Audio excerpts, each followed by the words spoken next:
In May of 2018, the Earth Spirit community gathered to celebrate the 40th annual Rites of Spring.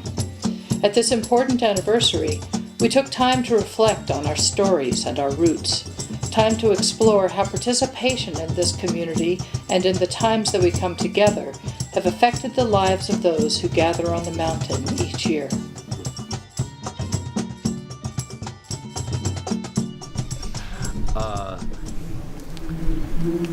Being a part of this community turned my life upside down. Because I came back from my first Rites of Spring thinking, I went in thinking that I knew what I was doing. And that I knew what it meant to be pagan, that I knew what it meant to be a witch. And then when I got really connected into this community, there was just so much that I didn't know. There was just a depth to the spiritual work that was happening around me that I needed to tap into. My first Rites of Spring, I came with a friend of mine, and the two of us had been part of a small community where there were sort of pagan-y minded people who wanted to get together for the seasonal celebrations. And the two of us were sort of the most experienced and knowledgeable in pagan rituals and witchcraft, and so we would lead these rituals, and we kind of felt like we knew what we were doing. And she suggested that we go to Rites of Spring, and I'd never heard of it. I didn't even know pagan gatherings existed at the time.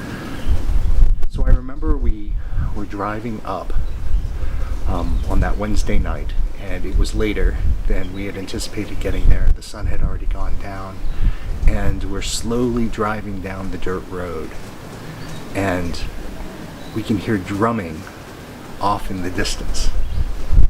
And both of us just got these chills and goosebumps all up and down our arm because we hadn't even arrived yet, but we felt like we were coming home.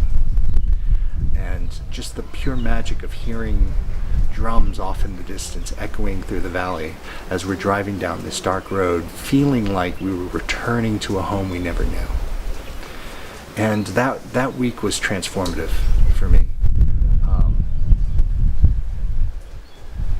Part of what really amazed me was being immersed in a culture of pagan practices. There were things going on I had never heard of before, and seeing the way that everyone was really tapped in to this way of being, and the consciousness with which people interacted with the earth and our relationship to the earth really touched me. But what really did it is just that there was magic everywhere. It was in the woods. The land itself was so welcoming. The people were so warm and welcoming. It was like being at a family reunion and meeting all of these relatives that you didn't know you had. And for me, the absolute transformative part of the week for me was at the fire circle. Because for me, on a personal level, dance had always been my way of expressing my love for the gods. It was my form of spiritual prayer. But I'd never experienced anything like the drumming and dancing at the fire circle.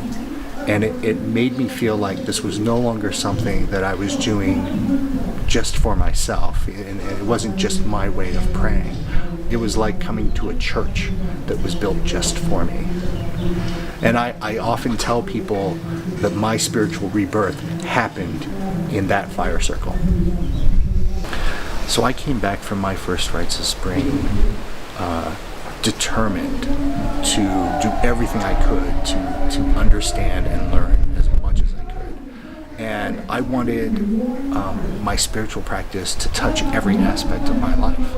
And one of the first things that I wanted to do is I wanted to surround myself with people of like-minded spirituality, because I wanted to be surrounded by people who inspired me.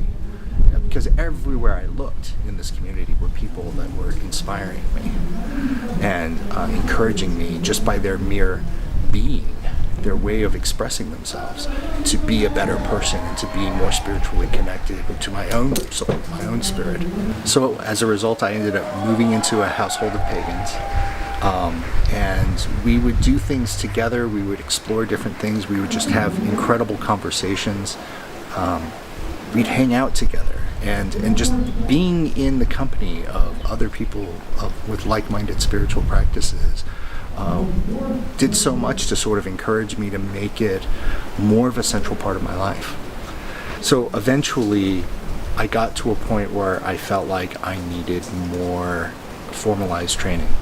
And I started searching for not just who those teachers might be, but also where geographically those teachers might be, that I might still be able to live a life for myself. And eventually I ended up meeting and connecting with Giariel Foxwood.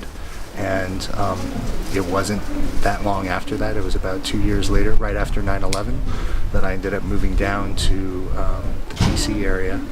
And I have lived there ever since.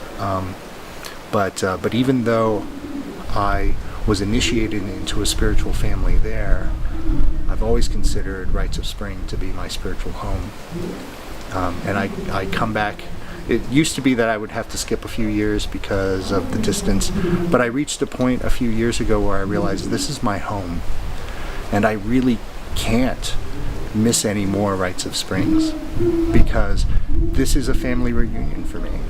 And I come back and I reconnect with people who knew me when, and I get to watch them grow and express their fullness in spirit, watch them grow into their adulthood and express their gifts, and watch their lives change and continue to grow, and it's an opportunity for them to reflect back to me how much I've changed and how much I've grown. So this has become my spiritual home base, and now I come back not just to participate and to take in the culture. I come back now to give back to this community what has grown as a result of all the nurturing I've received.